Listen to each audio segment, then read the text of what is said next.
Hello hi friend नमस्कार welcome back to my channel a smile lifestyle को आसतु आज बुली जावा अष्टप्रहरी नाम यज्ञ आमर बौद्ध जिलार रामभिकटा ग्राम हो तो चलतु जावा अष्टप्रहरी नाम यज्ञ देखी भिडियोटी जो मैंने देखुं चैनल को लाइक सब्सक्राइब और बहुत मात्रा शेयर करूँ तो चलतु जावा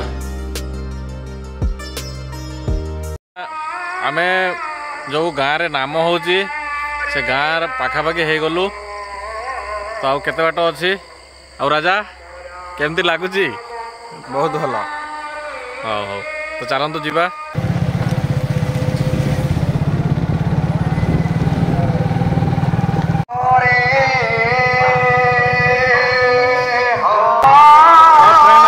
नाम जगार पहुँची सारीचु चलतु जीवा नाम देखा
राम राम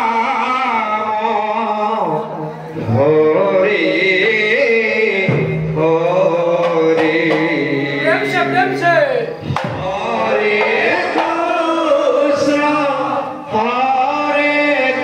कृष्ण कृष्ण कृष्ण हरे हरे हरे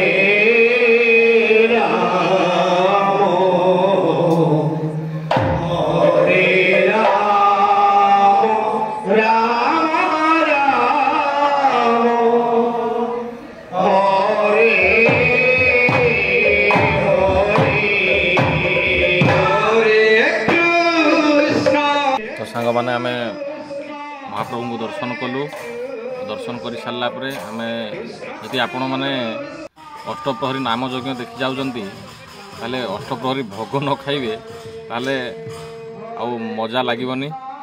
ତ ଚାଲନ୍ତୁ ଯିବା ଭୋଗ ଖାଇବା। ତ ସାଙ୍ଗମାନେ ଆମେ ଭୋଗ ଖାଇଥିଲୁ, ବହୁତ ବଢ଼ିଆ ହେଇଥିଲା ଭୋଗ। ଆଉ ଯେଉଁ ଗହଳି କମ୍ ଦେଖୁଛନ୍ତି ଏଇଟା ଆମେ ରାତି 10ଟା 11ଟା ହେଇଥିଲା ସାଙ୍ଗମାନେ, ସେଥିପାଇଁ ବହୁତ ଗହଳି କମ୍ ଥିଲା। ଆଉ ଯେଉଁ ଭୋଗ ବି ଖାଉଛନ୍ତି ଟୋଟାଲ୍ ଏରିଆରେ ଯେତିକି ଲୋକ ଆସନ୍ତି ଭୋଗ ସମସ୍ତଙ୍କୁ ଦିଆଯାଏ। ଆଉ ଲୋକମାନେ ଆଉ ଭକ୍ତମାନେ ବହୁତ ଆରାମରେ ଖାଆନ୍ତି। ତ ଏମିତି ଚାଲିଥାଏ ଭୋଗ ଖିଆ। ଏବେ ଚାଲନ୍ତୁ ଶୁଣିବା ରାମ୍ଭିକଟା ଗ୍ରାମର ଜଣେ ବାସିନ୍ଦା ବନମାଳୀ ଭାଇଙ୍କ ପାଖରୁ ନାମ ବିଷୟରେ। ବନମାଳୀ ଘର ଆମ ଗାଁ ହେଉଛି ରାମ୍ଭିକଟା। ଏହି ରାମ୍ଭିକଟା ଯେ ଅଷ୍ଟପ୍ରହର ନାମଯଜ୍ଞ ହେଉଛି, କିନ୍ତୁ 30 ବର୍ଷ ହେଲାଣି ନାମଯଜ୍ଞ ହେବା ଭିତରେ ଏ ବର୍ଷ ଟିକେ ଦଳର ଅଭାବ ଦେଖାଦେଲା। ବର୍ତ୍ତମାନ ପର୍ଯ୍ୟନ୍ତ 6ଟା ଦଳ ପହଞ୍ଚିଛନ୍ତି, କିନ୍ତୁ ଆଉ ଅଷ୍ଟପ୍ରହରକୁ ଦେଖିଲା ବେଳକୁ ଆଉ 4 ପ୍ରହର ବାକି ରହିଯାଉଛି। ତ ସେ ଅନୁସାରେ ଯେମିତି ଆମେ ଏଡ଼େ ବଡ଼ ନାମଯଜ୍ଞ କରିକି ଠିକ୍ ବାଟରେ ଭକ୍ତମାନେ ସମାଗମ ନ ହେଇପାରିଲେ ଗୋଟେ ଦୁଃଖର ବିଷୟ। ନିହାତି ସେ ଗୋଟେ ସଂସ୍କାର ହେବା କଥା। ସମସ୍ତେ ଜାଣିକି ଯେହେତୁ ଦଳ ଦିଆଯାଇଥିଲା ତାଙ୍କୁ ନାମ କୀର୍ତ୍ତନ ପାଇଁ ନିହାତି ହିସାବରେ ସେମାନେ ପହଞ୍ଚିଲେ ଭଲ ହୋଇଥାନ୍ତା। ତ ସେଇ ହିସାବରେ ମୁଁ ଆପଣଙ୍କ ପାଖରେ ଜଣାଇଲି ଯେମିତି ଠିକ୍ ହିସାବରେ ସଂସ୍କାର ଆସୁ, ଭକ୍ତମାନଙ୍କର ସମାଗମ ହେଉ, ଆଉ ସେଇ ହିସାବରେ ନାମଯଜ୍ଞ ହେଲେ ଅନେକ ତାମାନେ ସାଧୁ ସନ୍ଥ ଆସିବେ, ପହଞ୍ଚିବେ, ସମସ୍ତେ ପରିତ୍ରାଣ ହେବେ। ହରେ କୃଷ୍ଣ ହରେ ରାମ ରାମ ରାମ ହରେ ହରେ, ହରେ କୃଷ୍ଣ କୃଷ୍ଣ କୃଷ୍ଣ ହରେ ହରେ। ପ୍ରଭୁ ସେଇ ହିସାବରେ ଯେମିତି ସବୁଦିନ ପାଇଁ ଏ କାର୍ଯ୍ୟକ୍ରମ ଚାଲୁ ରହିବା। ପ୍ରଭୁଙ୍କ ଆଶୀର୍ବାଦ ଯୁଗେ ଯୁଗେ ରହିଥାଉ।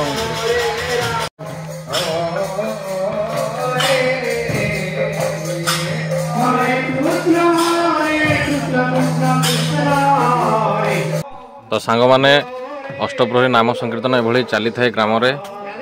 ଆଉ ଶୁଣୁଥିଲେ ଆପଣମାନେ ବନମାଳୀ ଭାଇଙ୍କ ପାଖରୁ।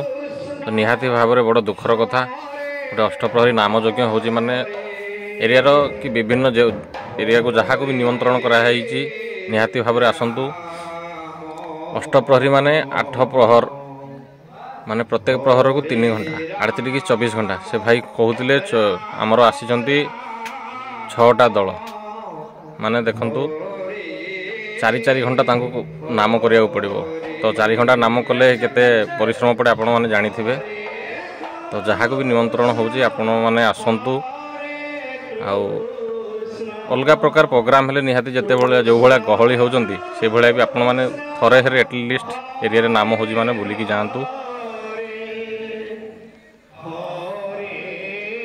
ତ ସାଙ୍ଗମାନେ ଆମର ଭିଡ଼ିଓଟି କେମିତି ଲାଗିଲା ଆପଣଙ୍କର ମତାମତ କମେଣ୍ଟ ମାଧ୍ୟମରେ ଜଣାଇବେ। ଆଉ ଯେଉଁମାନେ ଭିଡ଼ିଓଟି ନୂଆ ଦେଖୁଛନ୍ତି ଚ୍ୟାନେଲଟିକୁ ଲାଇକ୍, ସବସ୍କ୍ରାଇବ୍ ଏବଂ ବହୁତ ମାତ୍ରାରେ ସେୟାର କରନ୍ତୁ। ରହୁଛି, ଜୟ ଜଗନ୍ନାଥ। ପୁଣି ଦେଖା ହେବ ନେକ୍ସଟ ବ୍ଲଗରେ। Krishna